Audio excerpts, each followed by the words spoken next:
When you hit that order button, you have already thought everything through. You grab your card and get ready to receive your precious order. But imagine trusting a system where you have already paid, yet you have no order. Any e-commerce system needs a very reliable order service. This is part of my playlist on how to design an e-commerce system through the failures you may face. This is Shimaa, and here is how failures can finally pay off. Let's get started.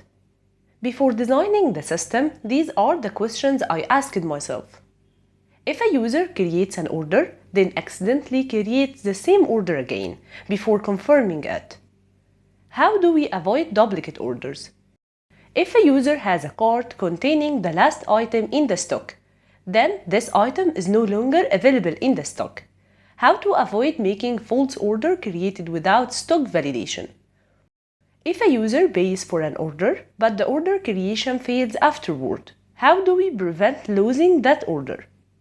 If an order is about to be shipped, how do we make sure it follows the correct flow: created, confirmed, paid, shipped, and delivered? Let's take it one problem at a time. First, how do we avoid duplicate orders?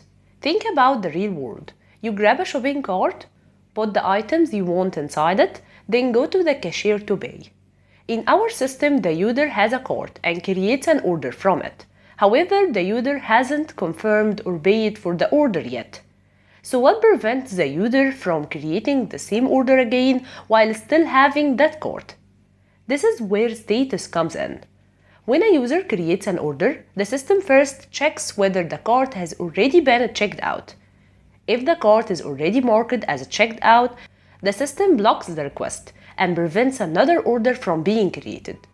Otherwise, the system creates a new order and marks the cart as checked out. This simple status check protects us from duplicate orders and duplicate stock reservations. Problem 2.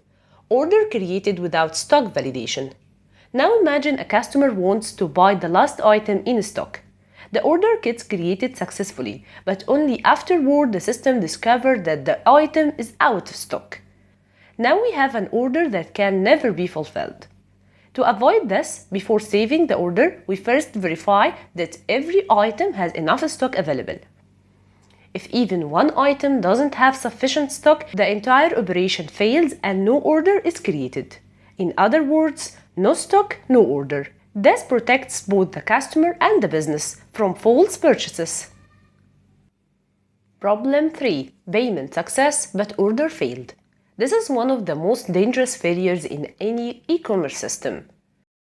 Imagine the payment provider successfully charges the customer. The customer receives a bank notification, money is gone. But due to a bug or server failure, the order is never created.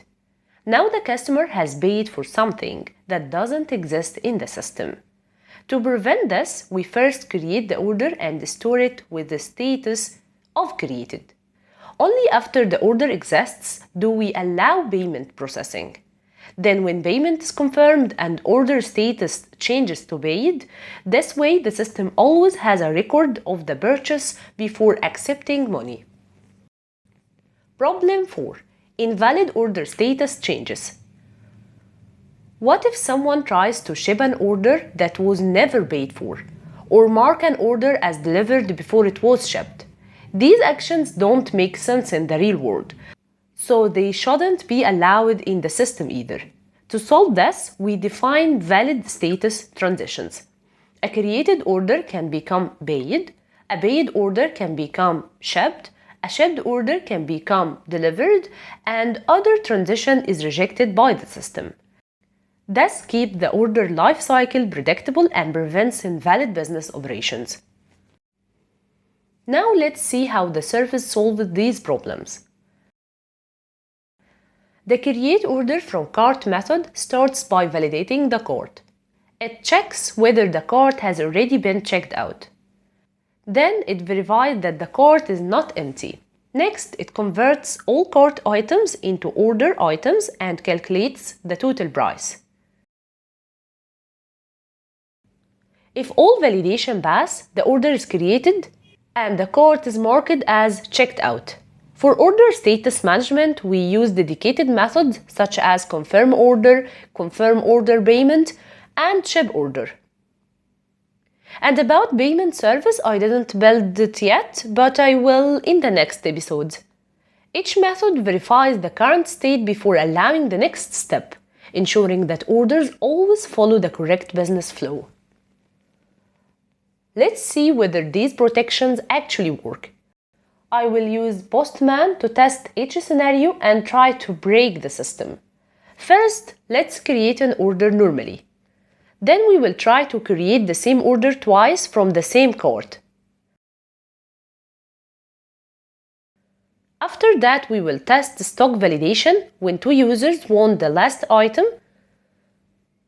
One user gets the item while the other ends up with a cancelled order. We will also validate order status transitions to make sure the service only allows valid business flow. So what do you think? What other failures should an order system consider? Let us know in the comments below. Thank you for your watching. If you have made it this far, you are exactly the kind of engineer who thinks beyond the code and into the system. Hit subscribe and I will see you in the next failure.